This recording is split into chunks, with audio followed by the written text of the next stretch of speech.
कौन कहता है आसमां में सुराख हो नहीं सकता, एक पत्थर तो तबीयत से उछालो यारो। जी हाँ, किसी शायर ने क्या खूब लाइनें कही है जो आज मुजफ्फरनगर की बेटी मनी त्यागी पर एकदम से सटीक बैठ रही है। मनी त्यागी हमारे साथ मौजूद हैं। आप इस समय इंडिया प्लस न्यूज का स्पेशल प्रोग्राम जीवन परिचय देख रहे हैं। जीवन परिचय में आज खास मेहमान मनी त्यागी को बनाया गया है। मनी त्यागी ने मुजफ्फरनगर का नाम रोशन किया है। हरियाणा में डिप्टी कलेक्टर का पद अब कुछ ही समय में इनको मिलने वाला है। मनी त्यागी जी, बहुत बहुत स्वागत है आपका इंडिया प्लस न्यूज के स्पेशल प्रोग्राम जीवन परिचय में। Thank you. मनी जी, जानना चाहेंगे आपके जीवन के बारे में, सफलता तक पहुंचने का किस तरह का सफर रहा। शुरुआत करेंगे, आपके जन्म कहाँ पे हुआ, कहाँ पे पढ़ाई हुई। जी, मैं मुजफ्फरनगर की रहने वाली हूँ। मुजफ्फरनगर में ही मेरा जन्म हुआ और मेरी स्कूलिंग, कॉलेज सब यहीं पर हुआ है। एजुकेशन मुजफ्फरनगर में ही। तो कौन सी क्लास, कहाँ से पढ़ाई शुरू की, कहाँ तक, कैसे सफर के बारे में थोड़ा। जी, मैंने एमएससी किया है ज़ूलॉजी से। और एमएससी के बाद मैंने सिविल सर्विसेज की तैयारी शुरू की और हरियाणा का एग्ज़ाम दिया और ये मेरा फर्स्ट अटेम्प्ट है हरियाणा में। तो अभी जैसे किस तरह का सफर रहा है, पढ़ाई के दौरान किन परेशानियों से गुजरना पड़ा है, किस तरह की चीजें रही। जी, बहुत अच्छा सफ़र रहा है मेरा पढ़ाई का। मैं तो इसे बहुत ब्यूटीफुल जर्नी मानती हूँ। अप्स एंड डाउन्स आते हैं इसमें, पर ये बहुत कुछ सिखाती है आपको। और पढ़ाई से अच्छा कोई माध्यम हो ही नहीं सकता कि जिसमें आप बहुत कुछ पा सकते हैं। बहुत कुछ सिखाता भी है आपको ये, तो और सीखने को मिलता है। तो मुजफ्फरनगर में मतलब पहले से ही आप मुजफ्फरनगर में रहते हो या किसी गांव से आकर के यहाँ पे।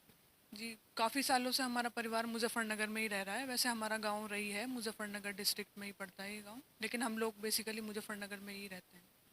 तो किस तरह से मुजफ्फरनगर के कौन कौन से कॉलेजों में आपने पढ़ाई की है।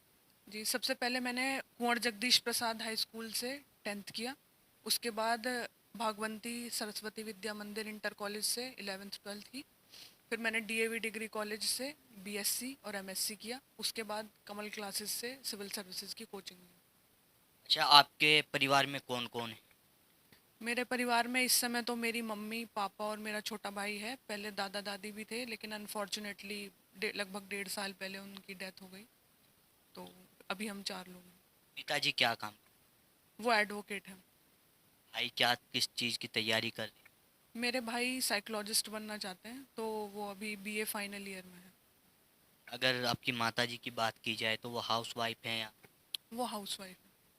तो आपको जो सफलता आज हासिल की है, कुछ ही समय में अब आपको हरियाणा में डिप्टी कलेक्टर का पद आपको मिलने वाला है। तो क्या कहना चाहोगे इस सफ़र के बारे में, किसका योगदान सबसे ज़्यादा आप मानते हैं।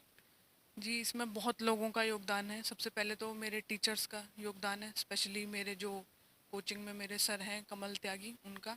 और मेरी फैमिली का, मेरे फ्रेंड्स का, और दादा दादी जो मेरे अब दिवंगत हो चुके हैं उनका भी आशीर्वाद है। तो सभी लोगों का योगदान है इसमें। सफलता किसी एक इंसान की नहीं होती, बहुत लोगों का हाथ होता है। तो उनका साथ भी है, विश्वास भी है, प्यार भी है, आशीर्वाद भी है, सब कुछ है। तो आप डिप्टी कलेक्टर बनने जा रही हैं, एक बड़ी जिम्मेदारी होती है। किस तरह से लोगों के लिए, जनता के लिए काम करो। जी, मैं पूरी ईमानदारी से काम करूँगी लोगों के लिए, और जो मेरे पास अथॉरिटी होगी उसका यूज़ करते हुए जो भी मैं अच्छे से अच्छा कर पाऊँगी अपनी क्षमता के अनुसार, वो मैं करूँगी। जैसे आज के समय में देखा जाता है कि लोग अधिकारियों के चक्कर काटते रहते हैं, अधिकारी मिलना तक पसंद नहीं करते हैं। आम जनता के लिए क्या मैसेज देना चाहोगे, और उन अधिकारियों के लिए जो आम जनता को चक्कर कटाते हैं। देखिए, मैं तो यही कहना चाहूँगी कि किसी भी व्यक्ति को, ना केवल अधिकारी को, अपने पद की गरिमा का सम्मान करना चाहिए। आपको जो पद मिला है उसकी आपको महत्व को समझना चाहिए कि आपको, आपकी तरफ देखती है आम जनता। तो ऐसा नहीं करना चाहिए। जिनके लिए काम करने को आपको चुना गया है, जिस कुर्सी पे बिठाया गया है, जो कलम दी गई है आपको, उसका मान रखना चाहिए और अपना काम पूरी ईमानदारी से करना चाहिए। अच्छा, जैसे कुछ लोगों का कहना है कि जो माँ बाप हमारे करते हैं, हम भी उसी लाइन को चुनते हैं। जैसे अभी आपने बताया कि पिताजी अधिवक्ता हैं, तो फिर आपने इस चीज़ में जाने के लिए कैसे तैयारी की, मतलब अधिवक्ता भी आप बन सकते थे, पिताजी अधिवक्ता हैं। देखिए, मुझे लगता है जिस फील्ड में इंटरेस्ट हो उसी फील्ड को इंसान अगर परस्यू करेगा तो उसे एंजॉय भी करेगा, वो बर्डन नहीं लगेगा। तो अपने इंटरेस्ट और अपने जो स्किल्स हैं उसके अकॉर्डिंग ही प्रोफेशन का सिलेक्शन करना चाहिए, ताकि हम उस जर्नी को एंजॉय भी करें, वो बोझिल ना लगे हमें, और आगे काम भी अच्छे से कर पाएँ। आप एक बेटी हो तो बेटियों को लेकर जिस तरह की लोगों की आज के समय में भी कुछ ऐसी सोच है कि बेटियों को कहीं ना कहीं पीछे रखा जाता है, बेटों को आगे लाया जाता जी, मैं ऐसा आप सही कह रहे हैं आप, ऐसा है समाज में अभी भी, हालाँकि काफ़ी बेहतरी है अब, पर फिर भी ऐसा है। लेकिन मैं इस मामले में बहुत लकी हूँ। मेरा परिवार बहुत अच्छा है, हमारे यहाँ कोई भेदभाव नहीं होता लड़के-लड़की के साथ। और मैं यही संदेश देना चाहूँगी सभी माता-पिता को कि लड़के और लड़कियों के साथ कोई भेदभाव ना करें, और लड़कियों को भी बराबर के अवसर मिलें, तो वो और बहुत अच्छा कर सकती हैं। है। जैसे आपकी जो माता जी है वो हाउस वाइफ है, तो घर के काम में किस तरह का आपका योगदान रहा, किसी तरह का कोई उनका प्रेशर के घर के काम भी आप सीख? जी, बिल्कुल नहीं, कोई प्रेशर नहीं रहा मेरे ऊपर कभी भी। लेकिन मैंने अपने आप से ही, अपने मन से, जब भी मुझे पढ़ाई के अलावा थोड़ा बहुत समय मिला तो मैंने थोड़ी बहुत हेल्प की। मैं ये नहीं कहूँगी कि बहुत ज़्यादा काम मैंने किया है घर का, क्योंकि पढ़ाई की वजह से बहुत ज़्यादा समय मुझे नहीं मिल पाता था। लेकिन जितना भी समय मिला मैंने थोड़ा-थोड़ा जो भी हो सका सीखने की और करने की कोशिश की। तो जैसे मतलब आपने बताया कि परिवार की फुल सपोर्ट आपको मिली है, तो जैसे आज के समय में देखा जाता है कि घर लड़कियों को घर से बाहर निकालने में एक डर का माहौल बना हुआ है। अभी आप तो एक बड़ी जिम्मेदारी, बड़े पद पर आप जाने वाले हो। क्या मैसेज देना चाहोगे उन लड़कियों के लिए जो तैयारी कर रहे हैं, वो कैसे इस खौफ के साए से बाहर निकलें और अपनी पढ़ाई पर ध्यान दें, मेहनत ज़्यादा करें?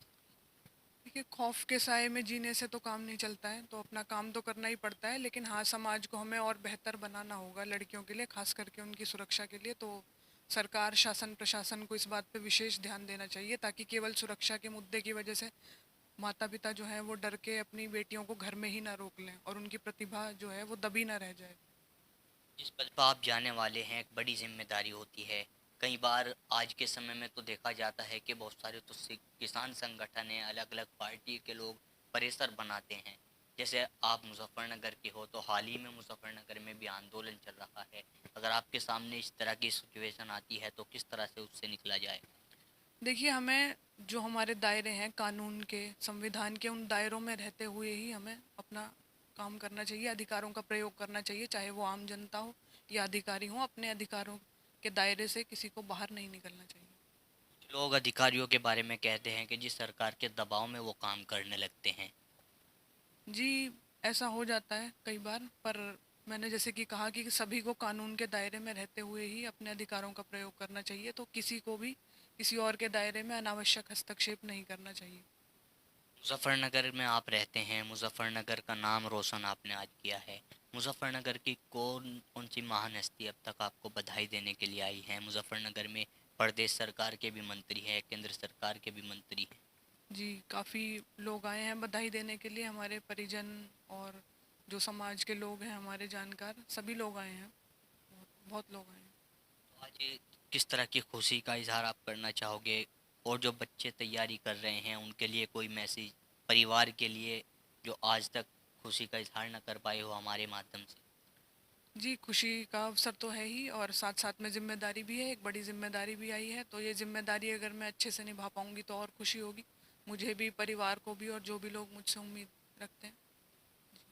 और कोई मैसेज हमारे माध्यम से देना चाहो जो बच्चे भी तैयारी करते हैं, जैसे परिवार में भाई हैं, माताजी हैं, पिताजी हैं?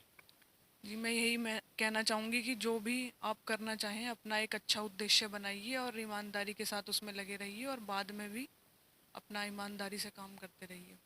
कोई ऐसा यादगार पल आप हमारे दर्शकों से साझा करना चाहेंगे जो एक यादगार यादगार चीज़ बनकर रह गई है, कोई ऐसा मोमेंट जीवन में हुआ हो? जी, सबसे यादगार तो फ़िलहाल मैं ये कहूँगी आज का ही पल है मेरे लिए तो और बाकी और भी बहुत इस तरीके के अवसर आए हैं ज़िंदगी में, और भगवान करे आते रहें, जो यादगार बने मेरे लिए भी, मेरे परिवार के लिए, और जो मेरे अपने लोग हैं सभी के लिए। तो हमारे साथ में मनी त्यागी जी मौजूद थी, जिन्होंने आज मुजफ्फरनगर का नाम रोशन किया है। परिवार में खुशी का माहौल है। जनपद से सम्मानित लोग इनको बधाई देने के लिए आ रहे हैं। जीवन परिचय में आज की हमारी खास मेहमान मनी त्यागी जी थी। बहुत बहुत स्वागत, आपने हमें अपना कीमती समय दिया। अब तो आप डिप्टी कलेक्टर बन जाओगे, आपका समय लेना मुश्किल हो जाएगा आगे तो। बहुत बहुत धन्यवाद आपका। तो हमारे साथ में मनी त्यागी जी आज के खास मेहमान थी। आप इंडिया प्लस न्यूज़ का स्पेशल प्रोग्राम जीवन परिचय देख रहे हैं। अगले फिर एक एपिसोड में किसी और महान हस्ती के साथ आपकी मुलाकात जीवन परिचय में मेरे साथ होने वाली है। इंडिया प्लस न्यूज, सिर्फ वही जो सही।